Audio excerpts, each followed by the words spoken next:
Hi friends. तो इस lecture में हम लोग पार्टिकुलर इंटीग्रल का टाइप 2 देख रहे होंगे। ठीक है, तो टाइप 2 हमारा ये है कि मान लो कि हमको कोई डिफरेंशियल इक्वेशन दिया हुआ है, ठीक है, और उसके राइट हैंड साइड में ना, उसके राइट हैंड साइड में साइन ए एक्स या फिर कॉस ए एक्स जैसा कोई टर्म है।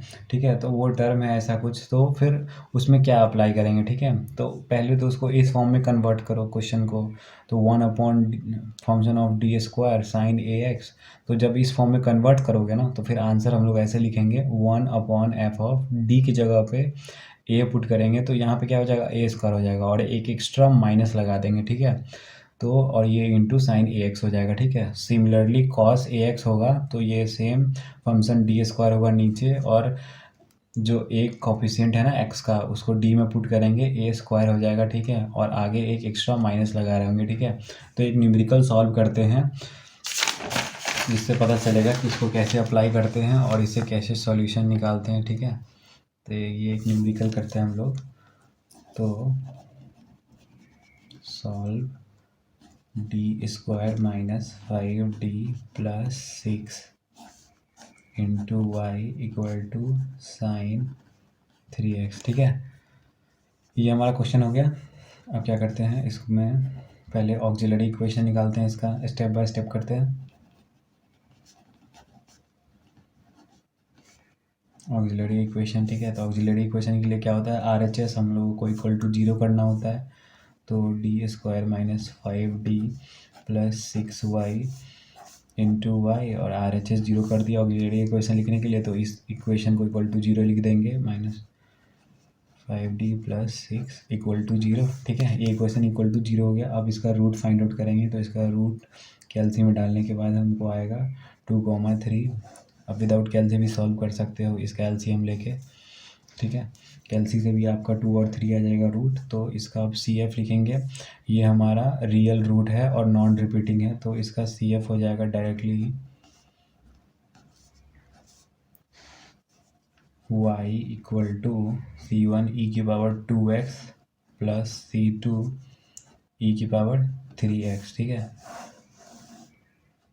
ये M1 है, ये M2 है, दोनों रूट। ठीक है, ये मैंने टाइप 1 में पढ़ा दिया था CF के, ये फॉर PI। ठीक है, अब PI के लिए क्या करेंगे, PI के लिए पहला स्टेप हम जो करेंगे, y को इस तरफ रखेंगे और इसको है ना उधर डिवीजन में भेज देंगे दूसरे तरफ। ठीक है, तो दूसरे तरफ डिवीजन में भेजते हैं, तो इसको हम लोग लिखेंगे y equal to 1/d square minus 5d plus 6। ठीक है, और ये मल्टीप्लाई हो जाएगा हमारा साइन 3x से। ठीक है, अब क्या करेंगे अगले स्टेप में, अगले स्टेप में मैंने आपको बताया था कि मतलब यहाँ पे अगर डी स्क्वायर वाला कंपोनेंट हो तो ए जो कंपोनेंट होता है उसमें पुट कर देंगे और एक एक्स्ट्रा माइनस लगा देंगे। ठीक है, तो क्या करते हैं, चूँकि y equal to 1/-9 minus 5d plus 6। ठीक है, तो ये क्या हुआ, 3 का स्क्वायर हो गया और एक एक्स्ट्रा माइनस आ गया। ठीक है, और बाकी d है तो इसको वैसे ही छोड़ देंगे। ठीक है,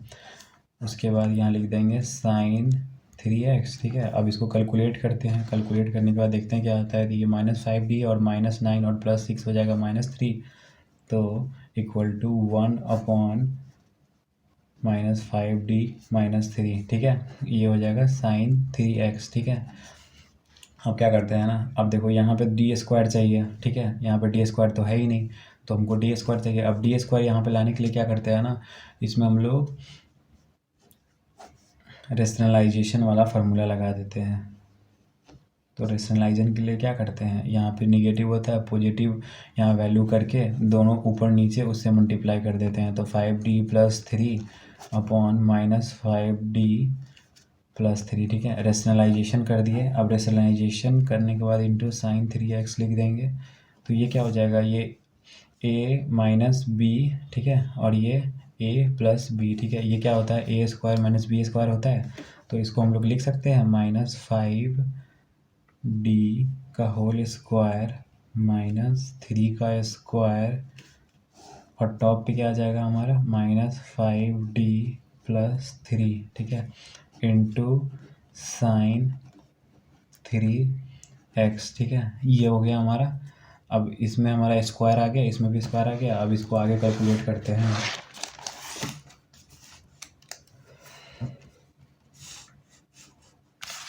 तो ये ऊपर में था हमारा -5d+3, ठीक है, और नीचे में आ जाएगा 25d² -9 इंटू साइन 3x, ठीक है। ये आ गया हमारा। अब देखो, अब ये नीचे में स्क्वायर आ गया और यहाँ ए का कॉफिशिएंट क्या है हमारा, यहाँ ए का कॉफिशिएंट मतलब एक्स का कॉफिशिएंट 3 है, तो अब 3 पुट करेंगे और एक एक्स्ट्रा माइनस डालेंगे, ठीक है। तो -5d+3 अपॉन यहाँ पे हो जाएगा मेरा 25 -9, 3 का यहाँ पुट किया है, 3 का स्क्वायर एक एक्स्ट्रा तो -9, और यहाँ -9 एक और हो जाएगा, और ये हो जाएगा हमारा साइन 3x, ठीक है। अब इसके आगे सॉल्व करते हैं हम लोग, तो -5d+3 अपॉन -225 -9 हो जाएगा। इसको जब मल्टीप्लाई करेंगे तो 225 आ रहा है, ठीक है, और ये हो जाएगा साइन 3x, ठीक है। तो अब आगे करते हैं हम लोग, जब ये माइनस हुआ तो हमारा यहाँ पे आ गया -234 इंटू साइन 3x, ठीक है। अब यहाँ हो जाएगा -5d+3 अपर पार्ट, ठीक है। तो अब मैं बताता हूँ, ये जो d होता है ना, ये d इक्वल टू क्या होता है, d/dx होता है, ठीक है। तो एक काम करते हैं ना, साइन को अंदर मल्टीप्लाई कर देते हैं, ठीक है।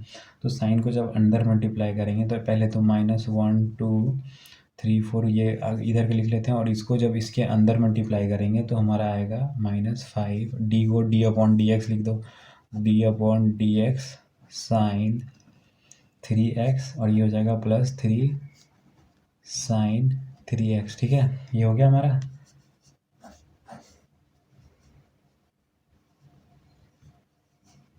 इसको हम लोग क्या करते हैं, बड़े डब्बे में डाल देते हैं, ठीक है। ये डब्बा हमारा यहाँ नहीं, इस तरफ आएगा, माइनस अंदर है, ठीक है।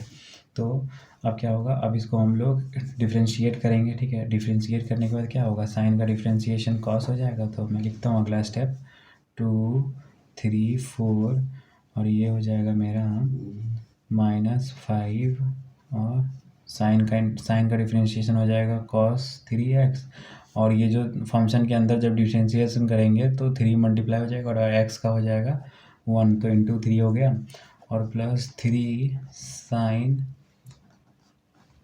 3x, ये अगला टर्म है, ठीक है। अब क्या होगा, देखो, अब -1/234, ठीक है। तो क्या होगा, -15 cos 3x +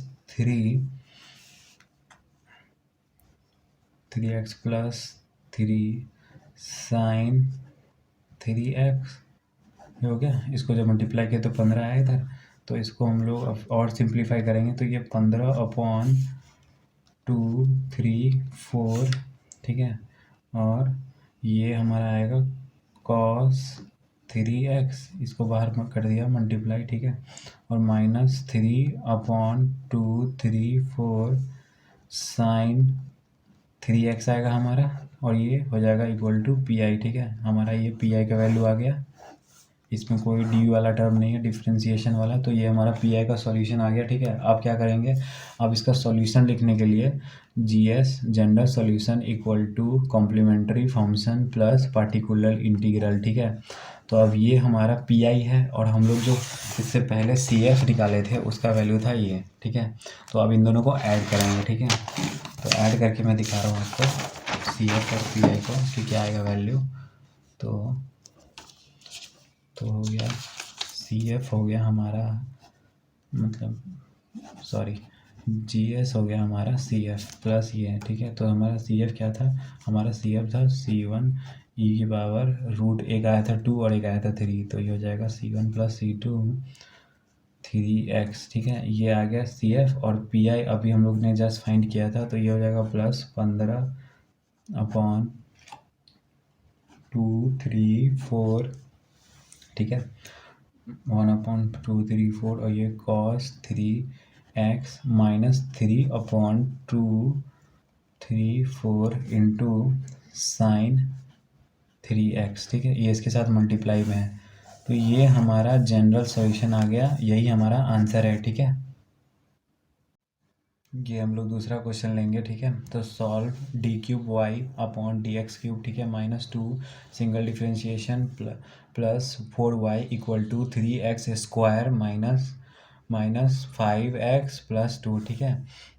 ये हमारा है, तो इसको हम लोग क्या लिखेंगे, पहले इसका हम लोग ऑक्सिलरी इक्वेशन लिखते हैं, ठीक है। तो ऑक्सिलरी इक्वेशन जो हो जाएगा हमारा, ऑक्सिलरी इक्वेशन को हम लोग ऐसे लिख सकते हैं, ये इसको पहले ये d³ -2dy + 4y, ठीक है, = 0। पहले हम लोग इसको इस फॉर्म में लिखते हैं, ठीक है।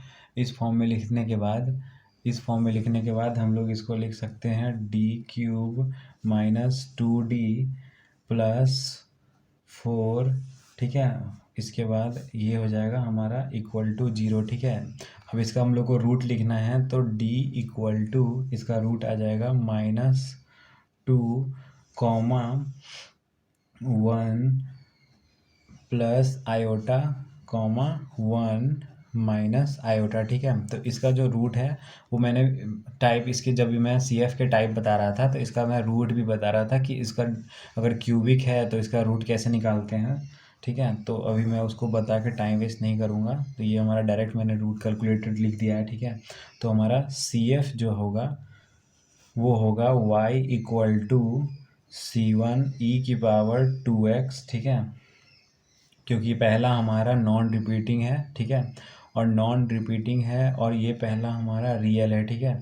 तो इसको हम लोग C1e⁻m1x लिख सकते हैं, ठीक है। और दूसरा e⁻x अब इमेजिनरी है और नॉन रिपीटिंग है, तो e⁻x, और C1 बुक्ड है तो C2, और कॉस बीटा था ना हमारा, cos βx, तो आयोटा का कोफिशिएंट 1 हो जाएगा, तो ये डायरेक्ट cos x आ जाएगा प्लस C3 साइन। अब ये क्या है, आयोटा है, तो हमारा आयोटा का कोफिशिएंट क्या है हमारा, 1 है, ठीक है। तो यहाँ पे हम लोग इसको लिख देंगे x, ठीक है। तो आयोटा का कोफिशिएंट 1, आयोटा का कोफिशिएंट 1, ठीक है। तो ऐसे हम लोगों ने लिख दिया। तो अब लिख दिया है तो क्या करते हैं, अब हम लोग CF को डब्बे में डाल दिया, ठीक है। अब इसका हम लोग PI निकालते हैं, ठीक है। तो PI के लिए देखो क्या करते हैं हम लोग, फॉर PI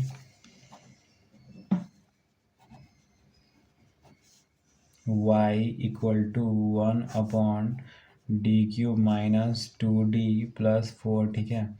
y को इस तरफ ही रख दिया और इधर उसको जब मल्टीप्लिकेशन में था ना तो इसको बस डिवीजन में ला दिया, ठीक है। और इस तरफ का जो टर्म था हमारा था 3x² - 5x + 4, ठीक है। ये टर्म था हमारा। अब क्या करना है ना, अब हम लोगों को इसमें 1 क्रिएट करना है, तो हम लोग कॉन्स्टेंट टर्म को 1 करते हैं, ठीक है। तो 4 से डिवाइड कर देंगे, तो 4 से डिवाइड और मल्टीप्लाई इसको 4 से, तो ये 4 ऊपर चला जाएगा, तो इसको 1/4 लिख देंगे। और ये d³ -2d/4 और ये +1 हो गया, ठीक है। और ये है गया हमारा 3x² - 5x + 4, ठीक है। तो देखो, तो अब क्या होगा ना, यहाँ पे कट जाएगा तो ये 2 आ जाएगा, और यहाँ पे हम लोग अब इस 1 को इस तरफ लिख देते हैं, तो 1 और प्लस एक काम करते हैं हम लोग 2 को नहीं काटते हैं, क्योंकि 4 हमारा LCM रहेगा ना, तो ऐसा ही रहेगा। तो मैं यहाँ पे डायरेक्टली 4 लिख देता हूँ LCM, हाँ, ठीक है। और ये d³ हो गया और -2d था ना, तो -2d हो गया, ठीक है। तो ये इस फॉर्म में आ गया, और 1/4 को बाहर लिख देता हूँ मैं, ठीक है। 1/4 को बाहर लिखने के बाद ये यहाँ ऊपर 1 आ जाएगा, और ये हो गया। और इसको मैं लिख देता हूँ 3x² - 5x + 4, ठीक है। ये इक्वेशन था हमारा। अब इसको क्या करते हैं ना, अब इसको इनवर्स वाले पावर में माइनस वाले फॉर्म में लिख देते हैं, तो 1 + d³ -2d/4, और होल पावर क्या लिख देंगे, होल पावर -1 लिख देंगे, इंटू 3x² - 5x + 4, ठीक है। ये लिख दिया। आप क्या करते हैं, इसका एक्सपेंशन करते हैं, ये हमारा ये फॉर्म है 1 + x होल पावर -1, ठीक है। इसके एक्सपेंशन में हमारा जो ऑड वाला टर्म था वो निगेटिव था और इवन वाला टर्म पॉजिटिव था, ठीक है। तो 1/4, 1 माइनस क्या था, x था, ठीक है। तो x का वैल्यू ये है, इस बार ये है 1 + x, तो x को लिख देंगे d³ -2d/4, ठीक है। और ये ब्रैकेट में डाल दिया, और प्लस अब x² था तो d³ 2d/4 का स्क्वायर, और फिर था क्या माइनस और क्यूब था ना x³ तो d³ -2d/4 और ये क्या हो गया क्यूब हो गया, ऐसे प्लस डॉट डॉट डॉट ऐसे डब्बा क्लोज कर दिया, ठीक है। और इसमें मल्टीप्लिकेशन में है हमारा ये 3x² -5x, ठीक है, -5x + 4, ठीक है। अब क्या है ना, अब इसको मैं डिफ्रेंशिएट करके देखता हूँ कि कितने टाइम डिफ्रेंशिएट करने के बाद जीरो आ रहा है, ठीक है। तो इसको मैं फर्स्ट टाइम डिफ्रेंशिएट करूँगा, ये dx, ठीक है, तो 3x² -5x + 4 है, ठीक है। तो इसका डिफ्रेंशिएशन 3x² का 2 आगे चला जाएगा तो ये हो जाएगा 6x माइनस ये x का डिफ्रेंशिएशन हुआ तो -5 और 4 का 0, ठीक है। तो ये आ गया पहला। अब इसका दूसरा डिफ्रेंशिएशन करते हैं, तो ये हो जाएगा हमारा दूसरा डिफ्रेंशिएशन। इसका देखो x है यहाँ पे, x का डिफ्रेंशिएशन 1 तो ये 6 हो जाएगा, और इसका ये हो जाएगा -5। तो ये थर्ड डिफ्रेंशिएशन में क्या है, थर्ड डिफ्रेंशिएशन में ये हमारा डायरेक्ट 0 आ रहा है, ठीक है। तो हम लोग इस टर्म में देखते हैं कि थर्ड क्या, ये तो 0 हो गया, ठीक है। अब इसमें भी थर्ड है तो ये 0 हो गया, लेकिन इसमें सेकंड ये स्क्वायर है तो ये 0 नहीं होगा। लेकिन यहाँ से ना सारे टर्म 3 या 3 से ज़्यादा ही आएंगे इसके आगे, जो भी बढ़ेंगे हम लोग, ये 3 है, ये पूरा टर्म इसके आगे का सारा 0, तो बचता है -2d/4 और यहाँ पे -2d/4, ठीक है, 2 बच गया, ठीक है। तो अब इसको मैं लिखता हूँ आगे, ऊपर में स्क्वायर था हमारा तो ये हो जाएगा 1/4 था बाहर, और ये टर्म जो बचा था 1 प्लस पहला टर्म बचा था 2d/4 और दूसरा था 2d/4 का होल स्क्वायर, तो 4d² 4 4 जा 16 नीचे, और इंटू 3x² -5x + 2, ठीक है। ये वैल्यू हो गया हमारा। अब क्या करते हैं 1/4 इसको अंदर भेजते हैं और डिफ्रेंशिएट करते हैं जैसे जैसे है डिफ्रेंशिएशन, ठीक है। तो अंदर जब गया तो पहला टर्म तो वैसे ही सेम आ जाएगा 3x² क्योंकि 1 से मल्टीप्लाई हो रहा है, तो ये हो गया। और दूसरा टर्म जो होगा वो हो जाएगा हमारा, यहाँ पे क्या है हमारा, ये है हमारा 2/4, तो इसको हम लोग 1/2 लिख सकते हैं, तो इसको मैं लिख दूंगा 1/2। और इसका सिंगल डिफ्रेंशिएशन अभी हम लोगों ने किया था वो 6x -5 आया था, और इसके बाद +4, और इसका डबल डिफ्रेंशिएशन, इसको 4/4 से 1/4 कर दिया, कट गया ये, तो ये 1/4 कर दिया, और इसका डबल डिफ्रेंशिएशन 6 है तो ये 6 लिख दिया, ठीक है।